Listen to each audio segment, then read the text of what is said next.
ജന്മദിനം ആഘോഷിക്കുന്ന സമ്പ്രദായം ആദ്യമായി മുസ്ലിം ലോകത്ത് കൊണ്ടുവരുന്നതും ഈ ജന്മദിനം ആഘോഷിച്ചതും ജൂതന്മാരാണ്. യഥാർത്ഥത്തിൽ ഈ ഷിയാക്കളാണ്. എങ്ങനെയെന്ന് ചോദിച്ചാൽ, മുഹമ്മദ് നബി സല്ലല്ലാഹു അലൈഹി വസല്ലം മരണപ്പെട്ടു. അതിനുശേഷം 4 ഖുലഫാ റാഷിദ. അതിനുശേഷം പിന്നീട് മുസ്ലിം ലോകത്ത് നിലവിൽ വന്നത് ബനു ഉമയ്യ വംശം. മുആവിയ റളിയല്ലാഹു അൻഹുവിന്റെ നേതൃത്വത്തിലുള്ള ബനു ഉമയ്യക്കാര്. പിന്നീട് അബ്ബാസി ഖിലാഫത്ത്. ഈ അബ്ബാസി ഖിലാഫത്തിന്റെ 2ാം ഘട്ടത്തിൽ ചില പ്രശ്നങ്ങൾ മുസ്ലിം ലോകത്തുണ്ടായി, പ്രതിസന്ധികളുണ്ടായി. മുസ്ലിങ്ങൾ കൊച്ചു രാജ്യങ്ങളായി വിഭജിക്കപ്പെട്ടു ലോകത്തിന്റെ എല്ലാ ഭാഗത്തും. അബ്ബാസി ഖിലാഫത്തിനെ സംബന്ധിച്ചിടത്തോളം നമ്മൾ മനസ്സിലാക്കിയിട്ടുണ്ട്, ഇസ്ലാം ലോകത്ത് ഏറ്റവും കൂടുതൽ പ്രചരിപ്പിക്കപ്പെട്ട ഒരു കാലഘട്ടമായിരുന്നു അബ്ബാസി ഖിലാഫത്തിന്റെ കാലഘട്ടം. ലോകത്ത് ഏറ്റവും കൂടുതൽ ഇസ്ലാം വ്യാപിപ്പിച്ചത് ആ കാലഘട്ടത്തിലാണ്. ഈ ഖിലാഫത്ത് കാലഘട്ടത്തിൽ, ഈ ഖിലാഫത്തിന്റെ 2ാമത്തെ ഘട്ടത്തിൽ ഈജിപ്തിലും അതേപോലെ തന്നെ ഷാമിലും ഉബൈദിയൂൻ എന്ന് പറയുന്ന ഒരു വിഭാഗം രംഗത്ത് വന്നു. അൽ ഉബൈദിയൂൻ അല്ലെങ്കിൽ ബനു ഉബൈദ എന്ന് പറയുന്ന ഒരു വിഭാഗം രംഗത്ത് വന്നു. ഒരു ഭരണകൂടം രംഗത്ത് വന്നു. ഉബൈദിയാക്കൾ എന്നറിയപ്പെടുന്ന ഒരു വിഭാഗം. ചരിത്രത്തിൽ ഇവർക്ക് മറ്റൊരു പേര് കൂടി നമുക്ക് കാണാം, അൽ ഫാത്തിമിയൂൻ. ഫാത്തിമികൾ എന്ന പേരിൽ ഇവർ ചരിത്രത്തിൽ അറിയപ്പെടുന്നു. ഈ ഉബൈദിയാക്കൾ മിസ്റിൽ അധികാരം ഏറ്റെടുക്കുന്നത് ഹിജറ വർഷം 362 ഈജിപ്തിൽ അധികാരം ഏറ്റെടുക്കുന്നത് ഹിജറ വർഷം 362 ഉബൈദിയാക്കൾ ഈജിപ്തിൽ ഭരണം ഏറ്റെടുക്കുന്നത്. ഈ അബ്ബാസി ഖിലാഫത്തിന്റെ 2ാമത്തെ ഘട്ടം ഹിജറ വർഷം 362. ഏതാണ്ട് ഹിജറ വർഷം 568 വരെ ഈജിപ്ത് ഇവരുടെ കയ്യിലായിരുന്നു. ആരുടെ? ബനു ഉബൈദക്കാർ അല്ലെങ്കിൽ ഫാത്തിമികളുടെ കയ്യിലായിരുന്നു ഈ ഈജിപ്ത്. അതേപോലെ തന്നെ വേറെ ചില ഭാഗങ്ങളും. ഈ ബനു ഉബൈദക്കാരാണ്, ഈ ഉബൈദിയാക്കളാണ്, അല്ലെങ്കിൽ അവർ പറഞ്ഞത് ഞങ്ങൾ ഫാത്തിമിയാക്കളാണ്. അതിനെ പറയാനുള്ള കാരണമുണ്ട് ചരിത്രത്തിൽ. ഫാത്തിമ റളിയല്ലാഹു അൻഹയുടെ സന്തതി പരമ്പരകളിൽ പെട്ടവരാണ്, കുടുംബത്തിൽപ്പെട്ടവരാണ് ഞങ്ങൾ എന്നായിരുന്നു ഇവർ വാദിച്ചത്.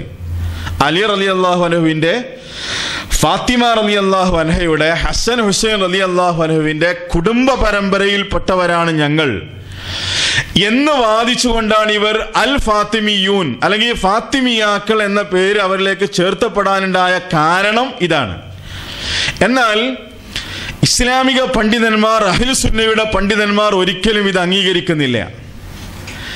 അലി റളിയല്ലാഹു അൻഹുവുമായിട്ടോ അല്ലെങ്കിൽ അദ്ദേഹത്തിന്റെ കുടുംബവുമായിട്ടോ അഹ്ലു ബൈത്തുമായിട്ടോ യാതൊരു ബന്ധവും ഈ ബനു ഉബൈദക്കാർക്കുണ്ടായിരുന്നില്ല. ഞങ്ങൾ ഫാത്തിമി കുടുംബത്തിൽപ്പെട്ടവരാണ് എന്നുള്ള അവരുടെ അവകാശവാദത്തെ, ഈ ഉബൈദിയാക്കളുടെ അവകാശവാദത്തെ അതിശക്തമായി ഇസ്ലാമിക ചരിത്രകാരന്മാർ എതിർക്കുകയാണ്, ഖണ്ഡിക്കുകയാണ് ചെയ്യുന്നത്. അപ്പൊ എന്താണെങ്കിലും ഇവിടെ നമ്മൾ മനസ്സിലാക്കേണ്ട ചില കാര്യങ്ങൾ, ഈ ബനു ഉബൈദക്കാർ അല്ലെങ്കിൽ ഉബൈദികൾ അല്ലെങ്കിൽ ഈ ഫാത്തിമികൾ ഹിജറ വർഷം 362 മുതൽ ഹിജറ വർഷം 562 വരെ ഈജിപ്തും അതുപോലുള്ള ചില നാടുകളും ഭരിച്ച ഈ ഫാത്തിമികളാണ് ആദ്യമായിട്ട് മുസ്ലിം ലോകത്ത് പ്രവാചകന്റെ ജന്മദിനം ആഘോഷിക്കുന്നത്. ലോകത്ത് ആദ്യമായി. ഇവിടെ ഒരു തെറ്റിദ്ധാരണ കടന്നു വരുന്നുണ്ട്. സാധാരണ പലരും പ്രസംഗിക്കും, ഈജിപ്തിൽ ഉണ്ടായിരുന്ന ഇറാഖിലെ ഇർബൽ ഭരിച്ചിരുന്ന മലിക് മുളഫറുദ്ദീൻ അബു സഈദിൽ കോക്പൂരി എന്ന് പറയുന്ന രാജാവാണ് ആദ്യമായിട്ട് മൗലീദാഘോഷങ്ങൾ തുടങ്ങിവെച്ചത് എന്നുള്ള ഒരു പ്രചരണം അല്ലെങ്കിൽ ഒരു വിശ്വാസം, ആ രൂപത്തിലുള്ള ചില കാര്യങ്ങൾ നമ്മൾ കേട്ടിട്ടുണ്ട്. യഥാർത്ഥത്തിൽ അത് ശരിയല്ല. നിന്നുപോയ, നിർത്തലാക്കപ്പെട്ട മൗലീദുകളെ പുനഃസംഘടിപ്പിക്കുകയാണ് യഥാർത്ഥത്തിൽ ആര് ചെയ്തത്? മുളഫറുദ്ദീൻ ചെയ്തത്. അയാൾ അത് പുനഃസംഘടിപ്പിക്കുക മാത്രമാണ് ചെയ്തത്. അതും ഏത് കാലഘട്ടത്തിലാണ്? 6-ാം നൂറ്റാണ്ടിന്റെ അവസാനത്തിലും 7-ാം നൂറ്റാണ്ടിന്റെ തുടക്കത്തിലുമാണ് യഥാർത്ഥത്തിൽ മുളഫർ രാജാവുമായി ബന്ധപ്പെട്ട ചരിത്രങ്ങൾ നമ്മൾ കാണുന്നത്, മൗലിദാഘോഷവുമായി ബന്ധപ്പെട്ട ചരിത്രങ്ങൾ.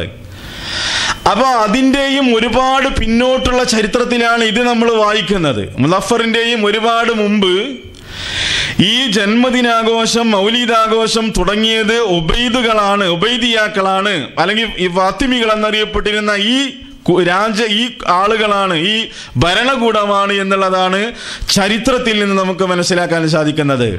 ഇവിടെ നമ്മൾ അറിയേണ്ട ചില കാര്യങ്ങൾ, യഥാർത്ഥത്തിൽ സ്വാഭാവികമായിട്ടും ഏതൊരാളുടെയും മനസ്സിലുണ്ടാകുന്ന സംശയം, ഇവർ ഇസ്ലാമിന്റെ ഖിലാഫത്ത് ഏറ്റെടുത്തു എന്ന് പറഞ്ഞാൽ അതിൻ്റെ അർത്ഥം ഇവർ മുസ്ലിങ്ങളാണല്ലോ, ഇവർ അഹ്ലുസുന്നയുടെ ആളുകളാണല്ലോ, പിന്നെ എന്താണ് അതിലിത്ര തെറ്റ് എന്ന് വാദിക്കുന്ന ആളുകളുണ്ട് എന്ന് ചോദിക്കുന്ന, സ്വാഭാവികമായിട്ടും ഇസ്ലാമിന്റെ ലോകം, മുസ്ലിം ലോകം ഭരിച്ചു, അല്ലെങ്കിൽ പിന്നെ ഈ രൂപത്തിലുള്ള ഭരണാധികാരം ഏറ്റെടുത്തു എന്നുള്ളത് കൊണ്ട് സ്വാഭാവികമായിട്ടും ഉന്നയിക്കപ്പെടുന്ന ഒരു സംശയം. അതുകൊണ്ട് തന്നെ ആരാണ് ഈ ഫാത്തിമികൾ, ഉബൈദിയാക്കൾ എന്നുള്ളത് നമ്മൾ മനസ്സിലാക്കേണ്ടതുണ്ട്. ആരാണ് ഇവർ? ഇവരെ സംബന്ധിച്ചിടത്തോളം നമ്മൾ ചരിത്രത്തിൽ ഒരു അല്പം കൂടി പുറകോട്ട് പോകുമ്പോൾ നമ്മൾ വായിക്കുന്നു ഇവരുടെ ഒരു പിതാവിനെ കുറിച്ച്, പൂർവ്വ പിതാവിനെ കുറിച്ച്. ആരാണ്? മൈമൂൻ ഇബ്നു ദൈസാനുൽ ഖദ്ദാഹ് എന്നറിയപ്പെടുന്ന ആളുകളുടെ മക്കളും സന്തതി പരമ്പരകളുമാണ് യഥാർത്ഥത്തിൽ ഈ ഉബൈദിയൂൻ എന്നറിയപ്പെടുന്ന ഉബൈദികൾ അല്ലെങ്കിൽ ഫാത്തിമികൾ. മൈമൂൻ ഇബ്നു ദൈസാനുൽ ഖദ്ദാഹ് എന്നറിയപ്പെടുന്ന ഒരാള്. ഇയാൾ ആരായിരുന്നു? ഇയാളെ കുറിച്ച് പഠിക്കുമ്പോൾ നമുക്ക് ചിത്രം വ്യക്തമാകും. എത്രത്തോളം ഗുരുതരമായ ഒരു ആപത്തിലാണ്, പ്രതിസന്ധിയിലാണ്, അല്ലെങ്കിൽ ഒരു ബിദഅത്തിലാണ്, അനാചാരത്തിലാണ് മുസ്ലിങ്ങൾ എത്തിപ്പെട്ടിരിക്കുന്നത് എന്നുള്ളതിൻ്റെ ആഴം. പിന്നീട് എന്തുകൊണ്ട് ഇപ്പോൾ പല സ്ഥലങ്ങളിലും ഗൾഫ് നാടുകളിൽ പോലും 2-3 ദിവസം അവധി പ്രഖ്യാപിച്ചു. കേരളത്തിലും ചുവന്ന മഷി കൊണ്ടാണ് രേഖപ്പെടുത്തിയിട്ടുള്ളത് ഇന്നത്തെ ദിവസം. ചില അറബ് നാടുകളിൽ 3 ദിവസം വരെ അവധി പ്രഖ്യാപിച്ചിരിക്കുന്നു. അതിനൊക്കെ രാഷ്ട്രീയപരമായ കാരണങ്ങളുണ്ട്, ഞാനതൊന്നും ഇവിടെ വിശദീകരിക്കുന്നില്ല. നമുക്കതിന് ചില പരിമിതികളുണ്ടല്ലോ. ബഹ്റൈൻ ആണെങ്കിലും UAE ആണെങ്കിലും പിന്നെ ഖത്തറിൽ അതില്ല. എന്തുകൊണ്ടാണ് എന്നുള്ളത് അതിന് രാഷ്ട്രീയപരമായ ചില കാരണങ്ങളുണ്ട്. എന്താണെങ്കിലും ഈ ലോകത്തിലെ വ്യാപകമായ രൂപത്തിൽ മുസ്ലിങ്ങൾ ആഘോഷിക്കപ്പെടുന്ന ഒരു രീതിയിലേക്ക് ഇത് എത്തിപ്പെട്ടിട്ടുണ്ടെങ്കിൽ ഇതിന്റെ ചരിത്രം നമ്മൾ മനസ്സിലാക്കേണ്ടതുണ്ട്. ഒരു ബിദഅത്ത്, ഒരു അനാചാരം മുസ്ലിങ്ങളെ എത്രത്തോളം പിടികൂടുമെന്നുള്ളതിന്റെ ബീഭത്സകമായൊരു കാഴ്ചയാണ് ഈ നബിദിനാഘോഷത്തിലൂടെ നമ്മൾ കാണുന്നത്. വളരെ അത്ഭുതകരമാണ്, പരിതാപകരമാണ്. കാരണം ആളുകൾ തെളിവ് നോക്കുന്നില്ല, ആളുകൾ വിഷയങ്ങൾ പഠിക്കുന്നില്ല, ആളുകൾ കാര്യങ്ങൾ മനസ്സിലാക്കുന്നില്ല. അതുകൊണ്ട് തന്നെ പാരമ്പര്യമായി മനസ്സിലാക്കി കിട്ടിയ ഈ ഒരു ബിദഅത്തുമായിട്ട് ആളുകൾ മുന്നോട്ട് പോവുകയാണ്. അപ്പൊ ഇന്ന് ആളുകൾക്കിടയിലുള്ള ചർച്ച അതാണ്, പത്രത്തിലുള്ള ചർച്ച അതാണ്. ഖത്തറിൽ പോലും അവിടെ സ്വലാത്ത് മജ്ലിസുകൾ, ഇവിടെ ദിക്റിന്റെ സദസ്സുകൾ, നമ്മളത് കേൾക്കുകയാണ്. പാവങ്ങളാണ് ഇവർക്ക് അതിനെക്കുറിച്ച് ഇൽമില്ല. താടിയും തലപ്പാവും ധരിച്ച ആളുകൾ ഇത് പ്രചരിപ്പിക്കുന്നത് കാണുമ്പോൾ ഇത് സത്യമാണ്, പ്രവാചകനെ സ്നേഹിക്കണമെങ്കിൽ റബീഉൽ അവ്വൽ മാസത്തിൽ മൗലൂദ് കഴിക്കണം, അവരാണ് അഹ്ലുസുന്ന. അത് ചെയ്യാത്ത ആളുകൾ അഹ്ലുസുന്നത്തിന്റെ പുറത്താണ്, പ്രവാചകനെ സ്നേഹിക്കാത്തവരാണ്. ഈ രൂപത്തിലൊക്കെയാണ് ആളുകൾ കാര്യങ്ങൾ മനസ്സിലാക്കി വെച്ചിട്ടുള്ളത്. അപ്പൊ എത്രത്തോളം ഭീകരമായ ഒരു അവസ്ഥയാണ് മുസ്ലിങ്ങളെ പിടികൂടിയിട്ടുള്ളത് എന്നുള്ളത് നമ്മൾ മനസ്സിലാക്കേണ്ടതുണ്ട്. മാത്രമല്ല നബി സല്ലല്ലാഹു അലൈഹി വസല്ലമയുടെ ഒരു ഹദീസ് ഉണ്ടല്ലോ, ആ ഹദീസ് ഇവിടെ വളരെ ഫിറ്റാണ്. ഇന്ന് പറഞ്ഞ ഹദീസ് പോലെ ലതത്തബിഅന്ന സനന മൻ കാന ഖബലകും ശിബ്റൻ വശിബ്രിൻ വദിറാഅൻ ബിദിറാഇൻ ഹത്ത വല ദഖലു ജുഹറൽ ലുബ്ബി ലദഖൽതുമൂഹു. നമ്മൾക്ക് പരിചയമുള്ള ഒരു ഹദീസാണ്. നിങ്ങളുടെ മുമ്പുള്ളവരുടെ ചര്യകളെ, സമ്പ്രദായങ്ങളെ, നിലപാടുകളെ, ആദർശങ്ങളെ നിങ്ങൾ ചാണിന് ചാണായും മുഴത്തിന് മുഴമായും പിന്തുടരും. അവരൊരു ഉടുമ്പിന്റെ മാളത്തിൽ പ്രവേശിച്ചിട്ടുണ്ടെങ്കിൽ നിങ്ങളും ആ മാളത്തിൽ പ്രവേശിക്കും. എന്തിനാണെന്നോ എങ്ങനെയാണെന്നോ ഒന്നും ചോദിക്കാതെ നിങ്ങളും അതിൽ പ്രവേശിക്കും.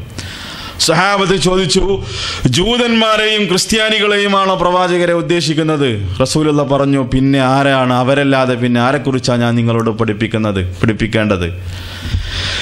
റസൂലുള്ളാഹി സ്വല്ലല്ലാഹു അലൈഹി വസല്ലം 14 നൂറ്റാണ്ട് മുമ്പ് ഇത് പറയുമ്പോൾ ഇങ്ങനൊരു ജന്മദിനാഘോഷം ഇല്ല.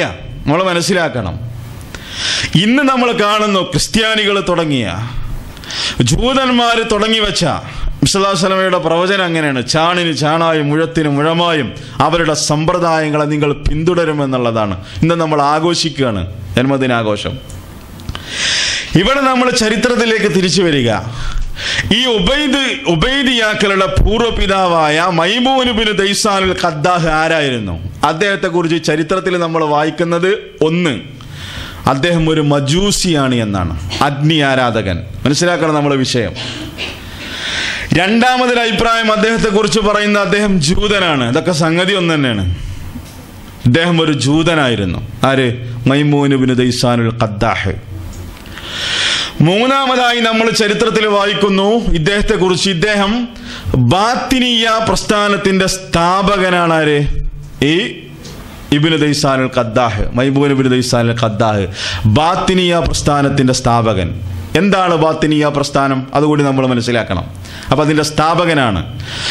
ഈ ബാത്തിനിയ പ്രസ്ഥാനം ഇയാൾ ഉൾക്കൊള്ളുന്ന 2-3 ആളുകൾ ഒരു ജയിലിൽ വെച്ചിട്ടാണ് മഅ്മൂനിന്റെ കാലഘട്ടത്തിൽ ഈ ബാത്തിനിയ പ്രസ്ഥാനം അതിന്റെ ആദർശങ്ങൾ രൂപം കൊള്ളുന്നത്. എന്തായിരുന്നു ഇവരുടെ ആദർശം? ഇതിനെക്കുറിച്ച് ശൈഖുൽ ഇസ്ലാം ഇബ്നു തൈമിയ ബാത്തിനിയാക്കളെ കുറിച്ച് പറഞ്ഞ എന്താണെന്ന് അറിയോ? അദ്ദേഹം പറഞ്ഞു, വഹും അക്ഫറു മിനൽ യഹൂദി വൻ നസ്വാറാ വൽ മുശ്രിക്കീൻ. കണ്ടോ? മുശ്രിക്കുകളെക്കാൾ, ജൂത ക്രിസ്ത്യാനികളെക്കാൾ കുഫറുള്ള സത്യനിഷേധികളായ ഒരു വിഭാഗമാണ് ആര്? ബാത്തിനിയാക്കൾ. മാത്രമല്ല, അൽ ഫർഖു ബൈനൽ ഫിറഖി എന്നുള്ള ഗ്രന്ഥത്തിൽ ഇമാം ബാഗ്ദാദി റഹ്മത്തുള്ളാഹി അലൈഹി ഈ പുസ്തകത്തിൽ അദ്ദേഹം ചെയ്യുന്നത് അഹ്ലുസുന്നയിൽ നിന്ന് വിഘടിച്ചു പോയ ആളുകളുടെ, പാർട്ടികളുടെ, സംഘങ്ങളുടെ ആദർശവും നിലപാടുകളും വിശദീകരിക്കാനും. അതിൽ അദ്ദേഹം ബാത്തിനിയാക്കളെ കുറിച്ച് പറയുന്ന ഒരു വരി, അത് നമുക്ക് ഈ വിഷയം പഠിക്കാൻ മനസ്സിലാക്കാൻ സാധിക്കും. എന്തിനാണ് ഞാനിത് പറയുന്നത്? ഈ ബാത്തിനിയ പ്രസ്ഥാനത്തിന്റെ സ്ഥാപകനാണ് ഈ ഉബൈദിയാക്കളുടെ യഥാർത്ഥ രക്ഷകർത്താവ്, യഥാർത്ഥ പിൻഗാമി അല്ലെങ്കിൽ മുൻഗാമി, ഈ ഇബ്നു ദൈസാനുൽ ഖദ്ദാഹ്. ഈ ബാത്തിനി പ്രസ്ഥാനത്തെ കുറിച്ച് ബാഗ്ദാദി അദ്ദേഹത്തിന്റെ അൽ ഫർഖു ബൈനൽ ഫിറഖ് എന്നുള്ള ഗ്രന്ഥത്തിൽ പറഞ്ഞു. എന്താ അദ്ദേഹം പറഞ്ഞത് അറിയോ? വലൈസത്തിൽ ബാത്തിനിയത്തു മിൻ ഫിറഖ് മില്ലത്തിൽ ഇസ്ലാം. ഇവരെ ഇസ്ലാമിൽ പെട്ട 72 വിഭാഗങ്ങളായിട്ട് മുസ്ലിങ്ങൾ ഭിന്നിക്കുമെന്ന് പറഞ്ഞ ആ കക്ഷികളിൽ പോലും, ആ പാർട്ടികളിൽ പോലും, ആ സംഘങ്ങളിൽ പോലും ഈ ബാത്തിനിയാക്കളെ ഉൾപ്പെടുത്താൻ പറ്റൂല. മുസ്ലിങ്ങളായിട്ട് പോലും ഇവരെ എണ്ണാൻ പറ്റൂല. ബൽഹിയ മിൻ ഫിറഖിൽ മജൂസ്. ഇവർ യഥാർത്ഥത്തിൽ ആരാണ്? ഇവർ യഥാർത്ഥത്തിൽ മജൂസികളുമായി ബന്ധപ്പെടുന്ന ആ ഗ്രൂപ്പിൽപ്പെട്ടവരാണ്. അതാണ് ഇവരുടെ അസ്ല് എന്നുള്ളത് അദ്ദേഹത്തിന്റെ ഗ്രന്ഥത്തിൽ വിശദീകരിക്കുന്നുണ്ട്, ഈ ഗ്രന്ഥത്തിൽ. അപ്പൊ ഇങ്ങനെ ഈ ബാത്തിനിയ, അത് നമ്മൾ വേറെ വിശദമായിട്ട് പഠിക്കേണ്ടതാണ്, ബാത്തിനിയാക്കളുടെ കാര്യങ്ങളെ കുറിച്ചൊക്കെ. മാത്രമല്ല, അതിലും അദ്ദേഹം ഗ്രന്ഥത്തിൽ നിഷേധിക്കുന്നത് ഇസ്ലാമിനെ തന്നെ പച്ചക്ക് നിഷേധിച്ച, സ്വർഗത്തെ നിഷേധിച്ച, പരലോകത്തെ നിഷേധിച്ച ഒരു വലിയ കടുത്ത, റാഫിലിയാക്കളെക്കാൾ കടുത്ത ഒരു വിഭാഗമായിട്ടാണ് ബാത്തിനിയാക്കളെ ഇസ്ലാമിക ചരിത്രകാരന്മാരും പണ്ഡിതന്മാരും നമുക്ക് പഠിപ്പിച്ചു തരുന്നത്. ഞാൻ എന്തിനെന്ന് പറഞ്ഞു ബാത്തിനിയാക്കളെ കുറിച്ച്? ഈ ബാത്തിനിയ പ്രസ്ഥാനത്തിന്റെ സ്ഥാപക നേതാക്കളിൽ 2-3 ആളുകളുണ്ട്. അവരിൽപ്പെട്ട ഒരാളാണ് ആര്? ഈ ഉബൈദികളുടെ പൂർവ്വപിതാവ്. നമ്മൾ മനസ്സിലാക്കേണ്ടതിന്റെ ചരിത്രം പോണത്. പിന്നീട് ഇയാള് വാദിച്ചു. പിന്നെ ഇയാൾ വാദിക്കുകയാണെന്ത്? ഞാൻ അലി കുടുംബത്തിൽപ്പെട്ട ആളാണ് എന്ന് വാദിച്ചുകൊണ്ട് ഇയാൾ രംഗത്ത് വന്നു. ഇയാളുടെ പിന്നാലെ റാഫിലിയാക്കളിൽപ്പെട്ട, അതേപോലെ തന്നെ ഹുലൂലിയത്ത് പെട്ട ആളുകൾ പോലും ഇയാളെ പിന്നിലുണ്ടായിരുന്നു. ആരാ ഹുലൂലിയത്ത്? അവതാരവാദ സങ്കല്പത്തിന്റെ ആളുകൾ. അലി റളിയല്ലാഹു അൻഹു ദൈവമാണ് എന്ന് വരെ വിശ്വസിക്കുന്ന ആളുകൾ, ഇലാഹാണ് എന്ന് വിശ്വസിക്കുന്ന ആളുകളൊക്കെ ആയിരുന്നു ഇയാളുടെ പിന്നാലെ ഉണ്ടായിരുന്നത്. ഇയാളത് പ്രചരിപ്പിച്ചു. അങ്ങനെ ഇയാളുടെ പിന്നാലെ ഒരുപാട് ആളുകൾ കൂടി. അങ്ങനെ ഇയാളുടെ ഈ സന്തതി പരമ്പരകളിൽപ്പെട്ട വളരെ പ്രഗത്ഭനായ ഒരാളുണ്ട്. അയാളാണ് ആര്? സഈദ് ഇബ്നുൽ ഹുസൈൻ എന്നറിയപ്പെടുന്ന ആള്. ഇയാളുടെ സന്തതി പരമ്പരകളിൽപ്പെട്ട ഒരാളാണ്, വളരെ പ്രശസ്തനായിട്ടുണ്ട് ഇയാൾ. ആര്? സഈദ് ഇബ്നുൽ ഹുസൈൻ. ഇയാളാണ് ആദ്യമായിട്ട് രാജാവായി നിശ്ചയിക്കപ്പെടുന്നത് ഈ ഫാത്തിമികളുടെ. എന്നിട്ട് അയാൾ പറഞ്ഞു, അയാളുടെ പേര് മാറ്റി. എന്ത് പേര് മാറ്റി? സഈദ് ഇബ്നുൽ ഹുസൈൻ എന്നുള്ള പേര് മാറ്റിയിട്ട് അയാൾ പറഞ്ഞു, അന ഉബൈദുള്ള, ഞാൻ ഉബൈദുള്ളയാണ് എന്ന് പറഞ്ഞു. ആര്? ഇയാള്. ഞാൻ ഉബൈദുള്ള ഇബ്നു മൈമൂനുൽ ഖദ്ദാഹ് ആണെന്ന് പറഞ്ഞു. അയാളെ പേര് മാറ്റിയിട്ട് അയാൾ പറഞ്ഞു, ഞാൻ ഉബൈദുള്ളയാണെന്ന് പറഞ്ഞു. ഇങ്ങനെ ഇയാളിലേക്ക് ചേർത്തിയിട്ടാണ് ഈ ഒരു ഗവൺമെന്റിന്, ഈ ഒരു ഭരണകൂടത്തിന്, അല്ലെങ്കിൽ ഈ വിഭാഗം ആളുകൾക്ക് ഉബൈദിയാക്കൾ എന്ന പേര് ലഭിക്കാനുള്ള കാരണം ഇയാളിലേക്ക് ചേർത്തിട്ടാണ്. ഇയാൾ എന്താ പറഞ്ഞു? പേര് മാറ്റിയിട്ട് പറഞ്ഞു, ഞാൻ ഉബൈദുള്ളയാണെന്ന് പേര് സ്വീകരിച്ചു. ആ പേരാണ്. പിന്നീട് ഇയാൾ മഹദിയാണെന്ന് വാദിച്ചു. പിന്നെ ഷിയാക്കളെ സംബന്ധിച്ചിടത്തോളം വരാനിരിക്കുന്ന ഒരു മഹദി ഉണ്ട്. നമ്മൾ വിശ്വസിക്കുന്ന, അഹ്ലുസുന്ന വിശ്വസിക്കുന്ന മഹദിയല്ല, ഷിയാക്കൾക്ക് വേറൊരു മഹദി വരാനുണ്ട്. ആ മഹദിയാണ് ഞാനെന്ന് ഇയാൾ വാദിച്ചു. ആര്? ഇതൊക്കെ ഇയാൾ ചെയ്തിട്ടുണ്ട്. ഇയാളിലേക്ക് ചേർത്തിക്കൊണ്ടാണ് ഇവരിൽ അറിയപ്പെട്ടത് ഉബൈദിയാക്കൾ എന്ന പേരിൽ അറിയപ്പെട്ടത്. മനസ്സിലാക്കണം നമ്മൾ ചരിത്രം. പിന്നീട് വരെ 362 മുതൽ ഈജിപ്ത് ഭരിച്ചു. ആര്? അൽ മുഇസ്സുലി ദീനില്ല എന്ന് പറയപ്പെടുന്ന ആളായിരുന്നു ഈജിപ്തിൽ ഇവരുടെ ഒന്നാമത്തെ ഭരണാധികാരി. അൽ മുഇസ്സുലി ദീനില്ല. ഇയാളാണ് ആദ്യമായിട്ട് ഈ നബിദിനാഘോഷം സംഘടിപ്പിക്കുന്നത്. ആര്? ഈ ഉബൈദിയാക്കളിൽപ്പെട്ട ഈ ഭരണാധികാരി. നമ്മൾ ചരിത്രം മനസ്സിലാക്കണം. ആദ്യമായി നബിദിനാഘോഷം സംഘടിപ്പിക്കുന്നത്. 6 പല രൂപത്തിലുള്ള ആഘോഷങ്ങൾ ഉണ്ടായിരുന്നു.